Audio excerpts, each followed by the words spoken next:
नमस्कार श्रोतागणों। मैं हूँ आपकी स्टोरी टेलर रीत और मैं आई हूँ आपसे फिर एक बार सुनाने के लिए आपको अपनी कहानी जिसका नाम है जज्बात। थोड़ी तबीयत ठीक नहीं है तो शायद बीच बीच में कुछ तकलीफ हो सकती है, इसके लिए मैं आपसे पहले ही माफ़ी मांगना चाहती हूँ।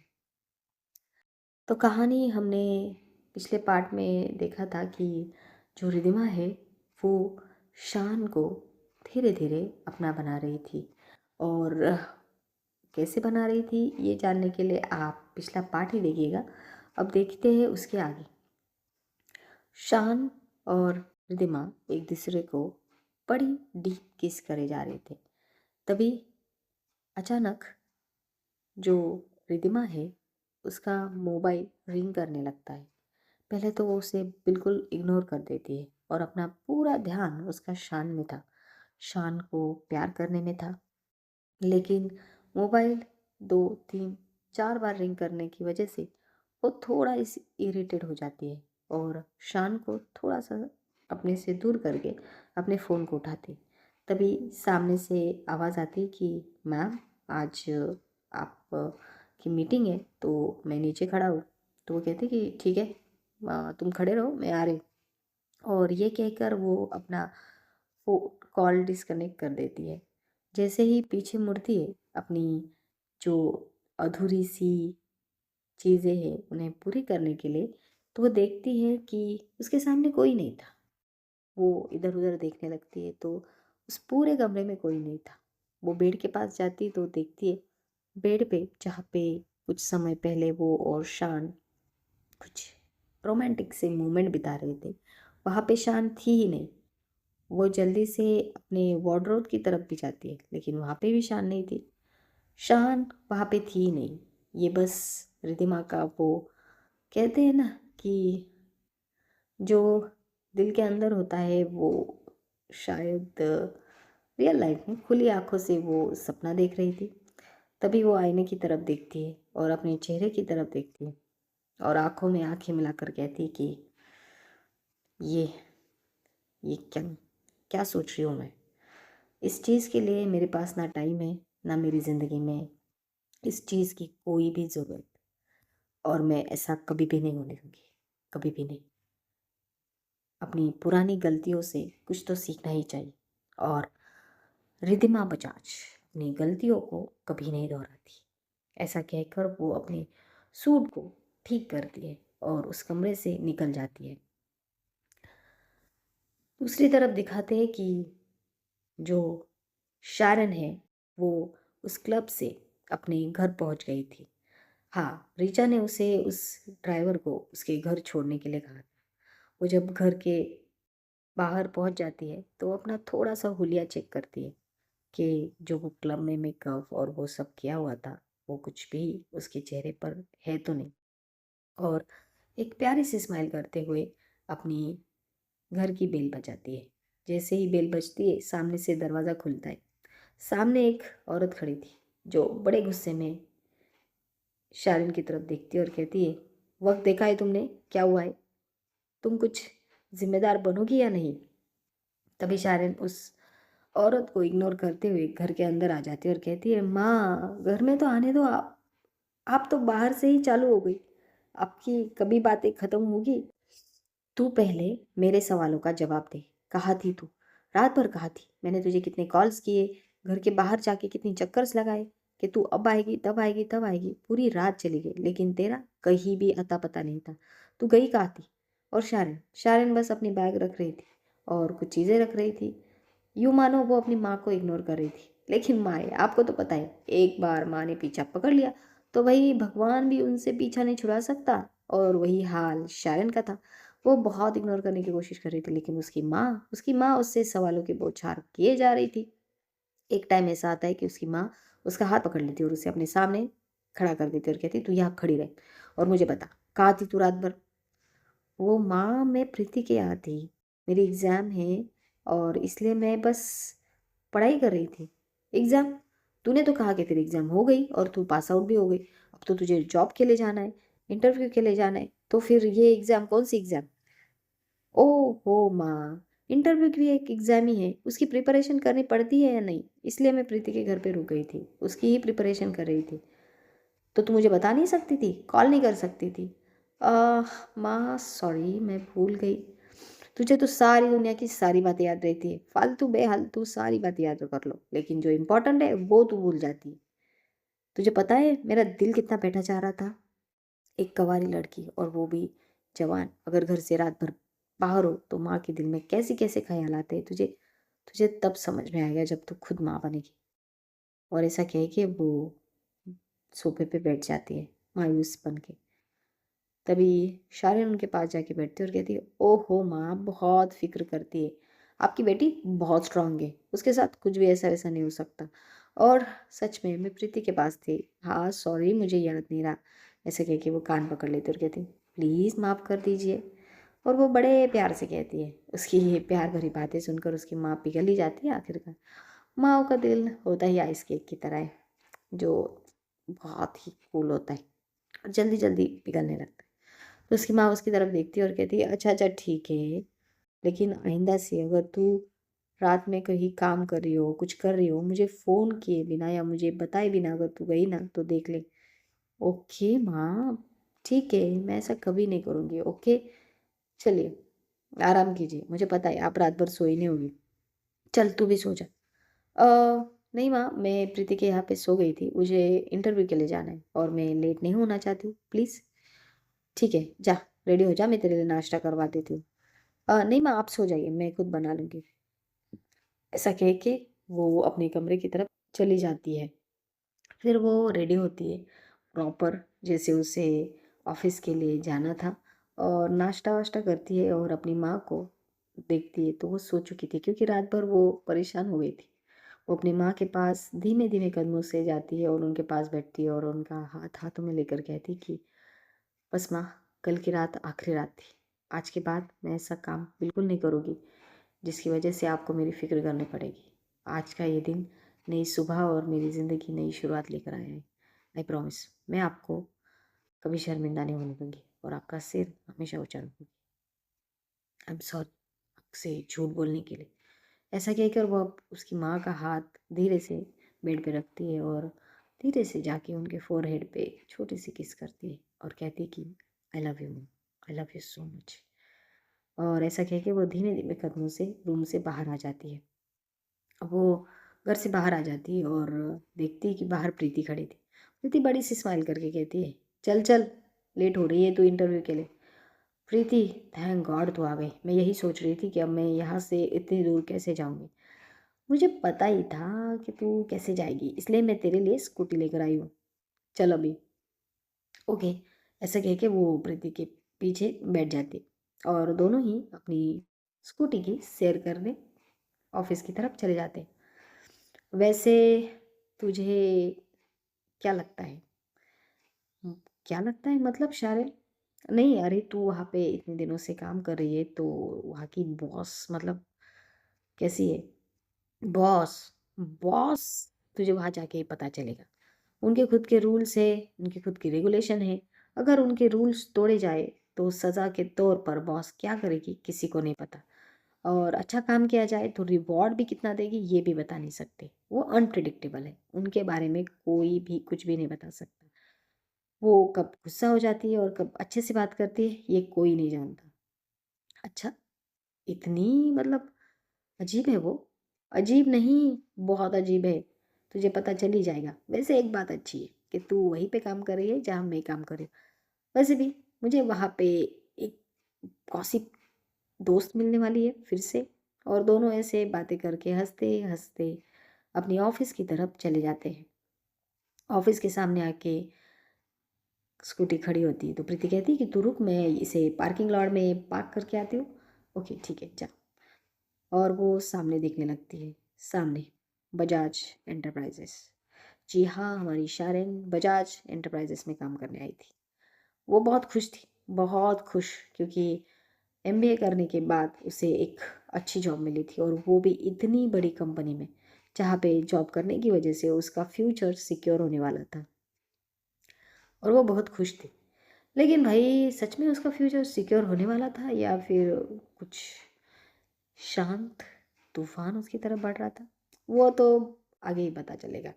तभी प्रीति आती है और उसके शोल्डर पे टैप टैप करती है और कहती है, क्या हुआ, यहीं से देखेगी क्या, अंदर भी चलेगी? तो अंदर चले जाते। अंदर बहुत ही आलीशान ऑफिस था। सब लोग अपने अपने डेस्क पे शांति से बैठे थे और अपना अपना काम कर रहे थे। तभी प्रीति धीरे से कहती है, मैं जाती हूँ अपने डेस्क पे काम करने के लिए, तू जा पूछ ले सब कुछ। तो शायरन हाँ में अपना सिर को हिलाती है और चली जाती है। प्रीति आके अपने डेस्क पे बैठती है तो उसके पास पे बैठे हुआ निहाल कहता है कि कौन है वो खूबसूरत लड़की? अरे वो मेरी दोस्त है, यहाँ पे नई नई ज्वाइन हुई। किस मतलब पोस्ट पे? वो वो तो पता नहीं, बस उसे इंटरव्यू के लिए आया था कॉल, तो वो आ गई है। अब पता चलेगा उसे कौन सी पोस्ट मिल रही। अच्छा ठीक है। ऐसी बातें करते रहते वो। और जो शारन है वो चली जाती है मैनेजर के केबिन की तरफ। जैसे ही वो मैनेजर की केबिन की तरफ जाती है तो मैनेजर की असिस्टेंट उनसे पूछती है कि यस। तो बोलती कि मुझे इंटरव्यू के लिए कॉल आया था और वो अपने डॉक्यूमेंट्स दिखाती है। तो वो लड़की स्माइल करते हुए कहती है, ठीक है आप बैठिए मैम, मैम बुलाएंगी तब आप जाइएगा। तो कहती है ठीक है। लगभग 10 से 15 मिनट बीत जाते हैं। फिर वो कहती है कि एक्सक्यूज़ मी, क्या मैं अब अंदर जा सकती हूँ? "अ, एक मिनट है मैम।" तो वो फ़ोन करके किसी से पूछती एंड शायरन की तरफ देखते हुए कहती है, जी चाहिए आप। तो शायरन केबिन के पास खड़ी होती है और नॉक करके अंदर आने की परमिशन मांगती है। अंदर से एक स्वीट वॉइस में कोई उसे अंदर आने के लिए कहता है। वो जाके खड़ी हो जाती है और कहती है, गुड मॉर्निंग मैम। तो सामने एक गॉर्जियस लड़की खड़ी थी। वो अपनी फाइल्स में कुछ काम कर रही थी। वो जैसे ही उसके कानों पे ये आवाज़ गिरती है वो पीछे मुड़ती है और एक छोटी सी स्माइल देके कहती है, गुड मॉर्निंग। जी कहिए। वो मैम मुझे यहाँ पे इंटरव्यू के लिए बुलाया गया है। अच्छा किस पोजीशन के लिए? जी मैम मार्केटिंग हेड के। ओह अच्छा ओके।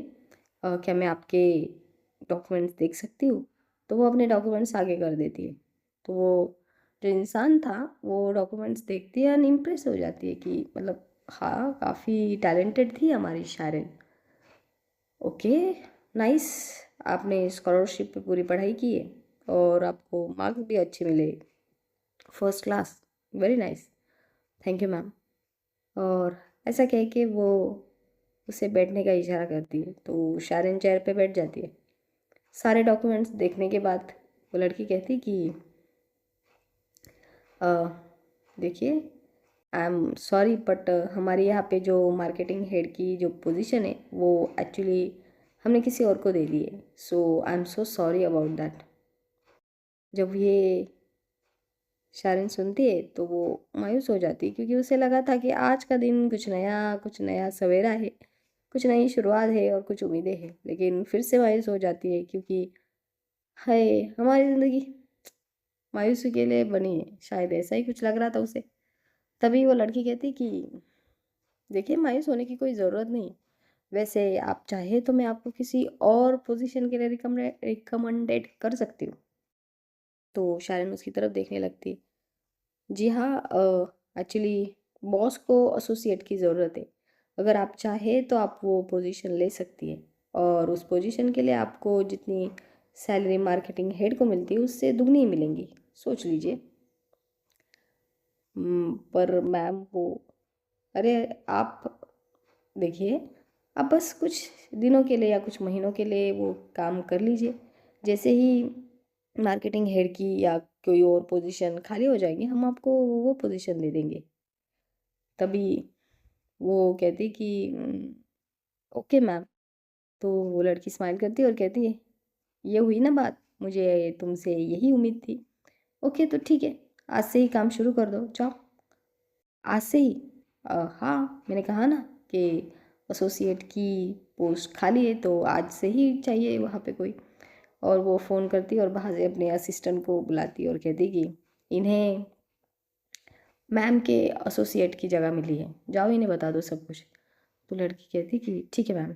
तो शायरन उसे थैंक यू कह के कैबिन से बाहर आ जाती है।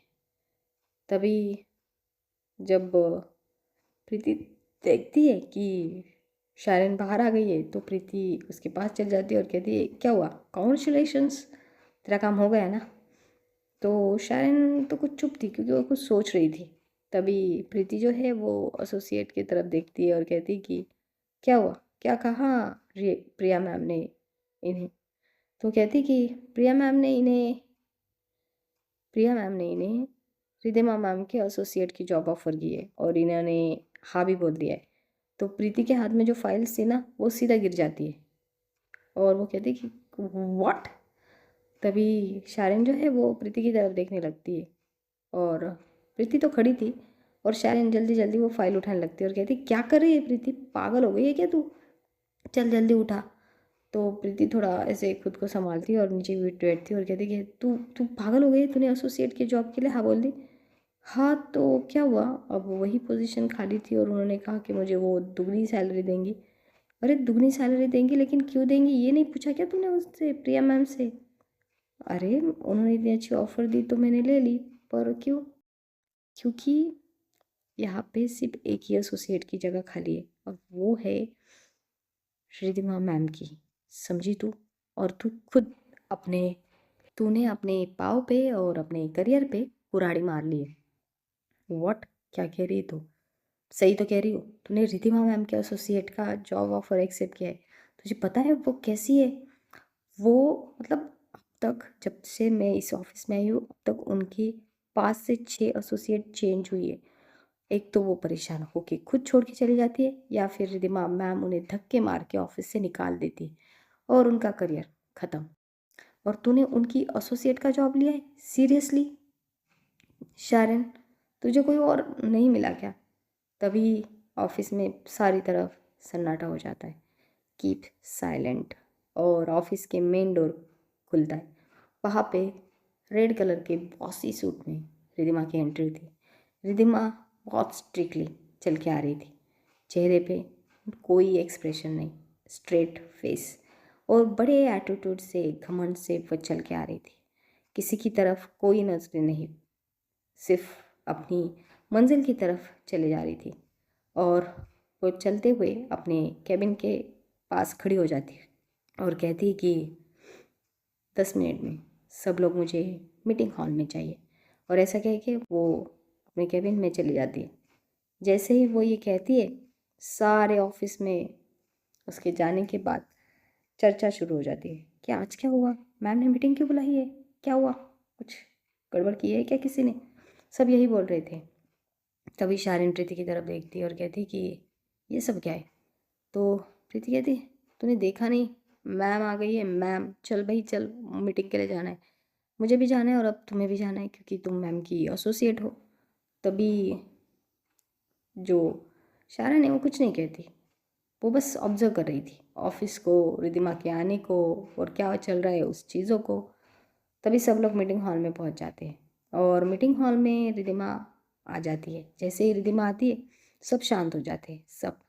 तभी रिधिमा जो है वो प्रिया की तरफ देखती है। जी हाँ, प्रिया, प्रिया रिधिमा की मैनेजर है और उसकी बचपन की दोस्त। वो प्रिया की तरफ देखती है और उसे कुछ इशारा करती है। तो प्रिया जो है वो उनके कुछ नए प्रोजेक्ट के बारे में सबको बता रही थी। तभी बीच में जो है वो एक बुज़ुर्ग अंकल खांसने लगते और छींकने लगते। तो ऐसा 2 या 3 बार होता है। तभी रिधिमा जो है वो उनकी तरफ देखती है और स्ट्रिक्ट आवाज़ में कहती कि लीव मीटिंग हॉल। तो वो जो अंकल है वो कहते हैं कि ma'am ma'am ma'am ma'am sorry. तभी रिधिमा जो है वो बस इतना कहती कि जस्ट लीव नाउ। और जैसे वो ये कहती है तो अंकल अपनी फाइल और अपना सामान लेके अपनी गर्दन को नीचे झुकाए हुए चले जाते हैं। तभी रिधिमा सबकी तरफ देखती है और कहती कि अगर आप लोग बीमार हो तो आपका इस ऑफिस में कोई काम नहीं है, समझ गए सब लोग। और प्रिया की तरफ इशारा करती कंटिन्यू करने का। तो मीटिंग कुछ घंटों बाद, मतलब 1 घंटा या 1.5 घंटे के बाद ख़त्म हो जाती है और सब लोग अपने अपने डेस्क पे चले जाते हैं और रिधिमा भी अपनी कैबिन की तरफ। तभी जो प्रीति है वो शायरन के पास आती है और कहती देखा तूने। हाँ देखा मैंने, कितनी आरोगेंट और कितनी हार्टलेस है ये बॉस। सिर्फ वो अंकल चीके ही तो थे, उन्हें सीधा ऑफिस से और केबिन से बाहर निकालने की क्या ज़रूरत थी। हाँ यही तो तुझे समझाने की कोशिश कर रही हो। मैम ऐसी ही है और तुझे अब उनके साथ काम करना है। सोच ले बेटा, सोच ले। तभी दिखाते हैं कि कैबिन में प्रिया रिधिमा के पीछे पीछे जाती है। तो रिधिमा प्रिया की तरफ देखती है और कहती कि वो जो अंकल है उन्हें हॉस्पिटल जाने के लिए कहो और उनका पूरा खर्च जो है वो कंपनी करेंगी। और डॉक्टर से कहो कि जो ट्रीटमेंट वो हमें देते हैं वही उन अंकल को दे और उन्हें कुछ पैसे भी दे दो। तभी प्रिया रिधिमा की तरफ देखती है और कहती है, क्या यार तू भी मीटिंग हॉल में तो कुछ और ही कह रही थी और अभी कुछ और ही कह रही है। मुझे किसी को कुछ भी दिखाने की ज़रूरत नहीं है, मैं जो करती हूँ अपने लिए करती हूँ। हाँ हाँ मुझे पता है। ठीक है मैं उनका इलाज करवा दूँगी। और मैं तुझसे और एक बात करना चाहती हूँ। कहो। मैंने तुम्हारे लिए एक असिस्टेंट एसोसिएट चुन ली है, वो आज से ही तुम्हें असिस्ट करेंगी। सीरियसली, पिछली वाली चली गई। हाँ, तूने उन्हें इतना टॉर्चर ही किया कि वो चली गई, अब कोई नहीं आई है। तो मैं सोच रही हूँ कि वो तेरे साथ टिक जाए तो अच्छा ही है। जा, भेज दे उसे। ओके। और ऐसा कह के प्रिया ऑफिस उसकी केबिन से बाहर आ जाती है। तभी जो शायरन है वो प्रिया के पास जाती है और कहती है, मैम मुझे आपसे कुछ बात करनी है। हाँ बोलो। मैम मैं कुछ दिन के लिए रुक जाऊंगी, पर मुझे बस मतलब मेरे एजुकेशन के हिसाब से ही जॉब चाहिए, मैं ये एसोसिएट की जॉब नहीं कर सकती। तो प्रिया उसकी तरफ देखने लगती है और स्माइल करने लगती है और प्रीति की तरफ देखती है और कहती है कि अच्छा तो तुमने अपना इरादा पक्का कर लिया है। तो शायरन जो है वो अपनी गर्दन नीचे कर लेती है। तभी प्रिया स्माइल करती है और कहती है कि मुझे ऐसा लगता है कि जब तक तुम खुद एक्सपीरियंस नहीं कर लेती तब तक तुम्हें राय नहीं बनानी चाहिए। और वैसे भी जैसे तुम्हारा मैंने जर्नी देखी है एजुकेशन की, तो मुझे लगता है कि तुम डरने वालों में से नहीं, लड़ने वालों में से हो। इसलिए मैंने तुम्हें ये एसोसिएट की जॉब दी थी। लेकिन अगर तुम्हें नहीं चाहिए तो कोई बात नहीं, इट्स ओके, मैं कोई और एसोसिएट ढूंढ लूँगी। और वहाँ से जाने लगती है। तभी शायरन उसे पीछे से आवाज़ देती है और कहती है, मैम एक मिनट। और उसके सामने जाके खड़ी हो जाती है और कहती कि आपने सही कहा मैम, मैं डरने वालों में से नहीं हूँ, लड़ने वालों में से हूँ। एंड आई एम सॉरी, मैंने आपको इससे पहले जो भी कहा, मैं ये जॉब करूँगी। I will definitely do this.